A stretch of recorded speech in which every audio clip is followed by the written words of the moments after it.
నమస్తే అండి. మీరు గ్రామంలో ఉంటున్నారా? పొలాల్లో పనిచేస్తున్నారా? పిల్లలు గడ్డిపైన ఆడుకుంటున్నారా? అయితే ఈ వీడియో మీకోసమే. స్క్రబ్ టైఫస్ అనే జ్వరం గురించి తెలుసుకుందాం.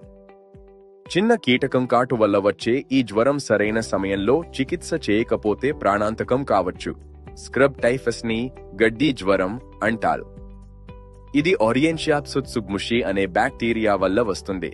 చిగురుటాకా అనే చిన్న కీటకం ఈ బ్యాక్టీరియాని మోస్తుంది. ఇవి గడ్డి, పొదలు, పొలాల్లో ఉంటాయి. ఈ కీటకం మన చర్మాన్ని కొరికినప్పుడు బ్యాక్టీరియా రక్తంలోకి చేరుతుంది. కాటు వేసిన 3 నుంచి 10 రోజుల్లో లక్షణాలు కనిపిస్తాయి. కాటు ఉన్న చోట నల్లటి మచ్చ, ఇది ముఖ్య గుర్తు. అధిక జ్వరం, తలనొప్పి, కండరాల నొప్పి, ఒళ్ళు మీద ఎర్రటి దద్దుర్లు కనిపిస్తాయి. తీవ్రమైతే న్యూమోనియా, మెదడు వాపు, కిడ్నీ ఫెయిల్యూర్ కూడా రావచ్చు. స్క్రబ్ టైఫస్ కి వ్యాక్సిన్ లేదు, కానీ 100% నివారణ సాధ్యమే. పొలంలో పనిచేసేటప్పుడు పూర్తి చేతులు, కాళ్ళు ఉండే దుస్తులు ధరించండి. బూట్లు, సాక్స్ తప్పనిసరి. DEET లేదా పర్మెథ్రిన్ ఉన్న రిపెల్లెంట్ చర్మానికి దుస్తులకు రాయండి. పొలం నుంచి వచ్చిన వెంటనే స్నానం చేయండి. స్క్రబ్ టైఫస్ చాలా సులువుగా నయమవుతుంది.